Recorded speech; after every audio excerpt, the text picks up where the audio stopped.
All right, let's get to some teams that I am keeping my eye on, to say the least, because they have played above expectations. And in some of these, this is like a real pleasant surprise. And it's something that we don't normally see in modern college football, which are some of these programs kind of crawling out of what we would call, or I would call, the pit of despair. You don't want to be the worst Power 5 team in the country. And someone's going to have that moniker. It's very similar to, you remember, if you're a golf fan like me, I love golf. And if you're a golf fan, remember for so many years, like Phil Mickelson was like best player to not win a major. Well, that's what you don't want that. You don't want that. So great, you're in the Power 5, but you don't want to be the worst Power 5 program. That means your budget is a lot larger than everybody else, but you'll likely finish last in the Mountain West as well. Kansas had that moniker for a while, folks. You and I both know it. We all know that. And here they are coming back, and they are in my teams that I have my eye on. But it's not who I'm going to start with. Let me start with a team that I actually think has goals that could wind up in a championship game. And I'm looking at Minnesota. So before the year, if you remember, I said I think Minnesota could be the dark horse in the Big Ten West. And I got some Snickers, at that. Not Snicker bars. I love Snicker bars. But like Snickers and jeers, like Snickering, I guess it would be. So not Snickers, but Snickering. Minnesota. I mean, we got Wisconsin in that division. And Iowa's defense is still going to be really, really good. But look around. Look around that division.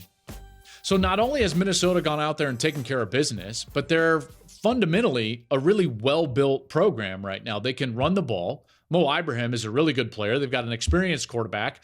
I understand they just lost one of their best, if not their best, wide receiver, Ottman Bell. He's going to be done, and that's not going to be easy to overcome because it's not just a talent-rich program. Having said that, though, this is a program under PJ Fleck that does the right things. They're good on the line of scrimmage. They're disciplined. They play hard. And you go look at the stats, that's one of the best offenses, one of the best defenses in college football right now. Now, they got the benefit of playing one of the worst teams in the Power 5, which was my Colorado Buffaloes, which was painful. But Minnesota is really good. And I'm not going to be shocked if they wind up in Indianapolis. The reason being, look around the division. What's going on in the Big Ten West right now? Well, Iowa can't score, even if it's 2 a.m, although that was fantastic. Wisconsin's offense continues to be Wisconsin's offense, and they have to be carried by their defense. If they can't run it for 250 yards, you can beat them like Washington State did. Northwestern just lost to Duke, I believe. This is a team that's not what they have been when they were making their runs to win the West and go to Indianapolis. Nebraska is a dumpster fire right now. So, look around, and it's like, hey, Minnesota is probably the best option right now. I think Minnesota could wind up in Indianapolis. I'm not going to be shocked at all if the Minnesota Golden Gophers represent the West in Indianapolis. And we'll welcome them there. Gus and Ginny and I will have you. PJ, we're going to be right there. You're going to row your boat down from Minneapolis all the way. Is there a river that goes from Minneapolis right to Indianapolis? Maybe you can get in your boat and you can just row yourself right down there because I think they could wind up there. I really do. Keeping my eye on Minnesota. Who are some other schools? Well, I mentioned one briefly, but it goes in a larger category. Folks, it's 5 months early.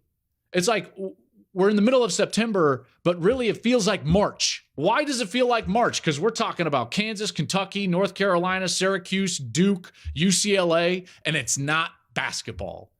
How about the basketball schools showing out? Much love. Folks, much love. After a year in which we had that incredible Final Four, and it really was. It was an incredible Final Four. Kansas wins the national championship over North Carolina. That was great, right? North Carolina, Duke in the Final Four. Villanova was there. And granted, I don't have Villanova in this football discussion, but we've got a great basketball year on the turf, on the gridiron.